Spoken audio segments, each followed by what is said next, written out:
So నమస్తే అండి. నమస్తే అన్న, చెప్పండి. ఎన్ని సంవత్సరాల నుంచి నడుపుతున్నారు? 2015 నుంచి నడుపుతున్నాను. ఎట్లా ఉంది? అప్పుడు మంచిగానే ఉండండి. ఇప్పుడు ఆర్టీసీ బస్సులు వచ్చినప్పటి నుంచి చాలా డౌన్ అయిపోయింది గిరాకు.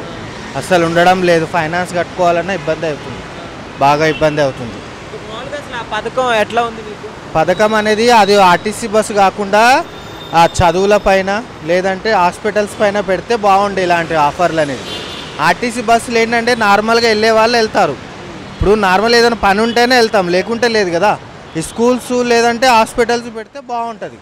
ఇది ఆర్టీసీ బస్సులు అందులో లేడీస్కి ఓన్లీ పెట్టారు, దానిలో తప్పేమి లేదు. కానీ అలా పెట్టడం కరెక్ట్ కాదనిపించింది అంతే. అంటే ఇప్పుడు మరి ఆర్టీసీలో మహిళలకి ఉచిత ప్రయాణం అంటే ఆటోలో సగం మంది ఇప్పుడు మీకు డైలీ ఎవరు ఎక్కువగా? లేడీస్ ఎక్కుతుండారు చాలామంది. ఇప్పుడు అస్సలు ఉండడం లేదు. మార్నింగ్ 7 o'clock బయటికి వెళ్తే ఇప్పటికల్లా 400-500 రూపీస్ చేసేవాళ్ళని. ఈరోజు ఓన్లీ 200 రూపీస్లో అవుతుంది. ఈ 4-5 రోజుల నుంచి 200-300 చేస్తున్నాం. మరి ఇట్లయితే మీకు ఈ 5 years అంతా లాస్ అవుతుంది కదా. సో మరి మీకంటే ఏమైనా పథకాలు కావాలని కోరుకుంటున్నారా? మాకు ఏముందండి పథకాలు, మాకు ఆటోకి ఇన్సూరెన్స్ లాంటిది ఏదైనా చేయించిస్తే బాగుంటుందండి. మాకు కూడా ఇబ్బంది అవుతుంది కదా, ఇన్సూరెన్స్ కట్టుకోవాలి, ఇంట్లో ఫ్యామిలీ నడపాలి, చిన్నపిల్లలు స్కూల్కి ఉన్నారు, ఫ్యామిలీని నడుపుకో. ఇప్పుడు మేము ఓన్లీ ఓన్ హౌస్ లేదు, రెంటలే. సో రెంట్ అన్నప్పుడు మాకు రెంట్ మంత్లీ 4,000-3,000 రూపీస్ రెంట్ ఉంది. సో ఇలాంటి వాటి మీద ఏదైనా చూస్తే బాగుంటుంది. ఓకే, మహిళలకు కాకుండా ఈ కేటగిరీ వాళ్ళకి ఏమన్నా ఫ్రీగా పెట్టుంటే బెటర్ అంటారా లేకుంటే? లేదండి, ఆర్టీసీ బస్సులో అనేది కరెక్టే, కానీ వాళ్ళకి పెట్టడం కరెక్టే.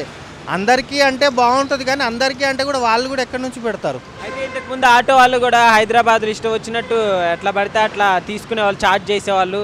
ఇప్పుడు ఆటో వాళ్ళకి కూడా మంచి గుణపాఠం అయినట్టు? లేదు, గుణపాఠం ఏమీ అవ్వలేదండి ఆటో వాళ్ళకు అస్సలు అవ్వలేదు. ఎందుకంటే ఓలా, ర్యాపిడో, ఊబర్ వచ్చిన దగ్గర నుంచి అస్సలు ఎక్కడా కూడా ప్రతి ఒక్క కస్టమరు మ్యాప్లో చూసుకుంటున్నారు.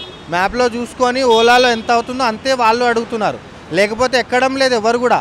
అది ఒకప్పుడు ఉండే, మీకు ఇంతకుముందు ఒక 10 సంవత్సరాల కింద మీరు అనేది ఉండే ఆటో వాళ్ళు చేసినారేమో వాళ్ళు.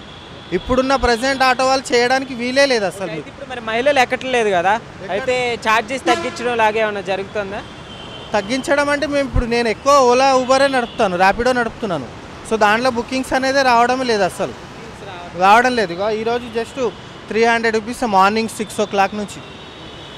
అదే ఇది మామూలుగా 400-500 రూపీస్ అయిపోయేది. ఇప్పుడు ఓన్లీ 300 రూపీస్ ఓన్లీ మార్నింగ్ 6 నుంచి. మరి ఇప్పుడు లేడీస్కి పెట్టినట్టుకే జెంట్స్కి కూడా ఎట్లా ఫ్రీగా పెడితే ఎట్లా పరిస్థితి ఏంటంటే? ఇంకా అప్పుడు ఏముందండి, ఉన్న ఆటోలన్నీ వాళ్ళు తీసేసుకొని మాకు ఏదో రేట్ ఏముందో కట్టిచ్చేస్తే మేము వేరే పనులు ఏదైనా చేసుకుంటాం. ఇంకా ఆటోలన్నీ తీసేస్తే బెటర్ పని ఇది, ఇంతకంటే ఇంకేం చెప్పలేమన్నా. Okay brother, thank you. 2 days నుంచి అయితే చాలా డల్గా ఉంది అన్న. 2 days అయిపోయింది. మళ్ళీ ఓలా ఊబర్ ఉంది, దానివల్ల కూడా చాలా తగ్గి ఉంది. మెయిన్ అంటే మనకు ఓలా ఊబర్ క్లోజ్ చేయాలి, దానివల్ల బిజినెస్ ఏం లేదు. మరి మొత్తం ఏమంటే మన డిస్ట్రిక్ట్ బండ్లు మొత్తం సిటీలో ఉన్నాయి. ఇక్కడ బండి తీసుకోవాలంటే 5,000-50,000 ఉంది. మరి డిస్ట్రిక్ట్ బండి అంటే 3 lakhs లోపల ఉంది. వాళ్ళందరూ అక్కడ తీసుకొచ్చి వస్తారు, ఇక్కడ నడుపుతారు. మరి దాంట్లో ఓలా ఊబర్ పెడతారు. మనమేమో ఇక్కడ ఉండేటోళ్ళం, ఇక్కడ ఏం బిజినెస్ లేదు మనకు. మరి 2 days నుంచి బస్సులు మొత్తం ఫ్రీ ఉంది, దానివల్ల ఇంకా బిజినెస్ మొత్తం తగ్గిపోయింది. అసలు ఏం కారబారే లేదు, మొత్తం ఖాళీగా ఉంది పొద్దు నుంచి. ఎంత వస్తుంది అంకుల్ డైలీ? ఇంతకుముందు ఎంత వచ్చేది, ఇప్పుడు ఎంత వస్తుండే? 1000 రూపాయలు 1200 వస్తుండే. ఇప్పుడు 300-400 వాళ్ళలో చాలా కష్టంగా ఉంది. మరి ఇట్లా డైలీ ఇట్లా వెళ్తూ ఉంటే ఇప్పుడు మీకు జీవనాధారం మీద ఎఫెక్ట్ పడుతుంది కదా? ఎఫెక్ట్గా ఉంది అన్న. మనకు ఏంటంటే రెంట్ బండి ఉండి డైలీ 400 రూపీస్ రెంట్ ఉంది, బండి రెంట్. మళ్ళీ ఇంట్లో చూసుకోవాలి, ఖర్చులు, రెంట్, ఇల్లు, స్కూల్ ఫీజులు కలుపుకోవడం చాలా ఇబ్బంది అవుతుంది. మన గురించి కూడా ఏమైనా ఆలోచించాలి ఆయన. అయితే ఇంకొంతమంది మనతో ఉన్నారు, చూద్దాం వాళ్ళకి ఎట్లుందో. యూత్ కూడా ఉన్నారు కదా చాలామంది.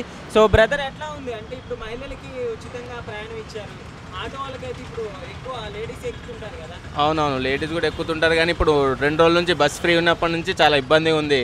డైలీ ర్యాపిడో దీంట్లో ఆన్లైన్ చేసేటోళ్ళం, నార్మల్గా కూడా చేసేటోళ్ళం.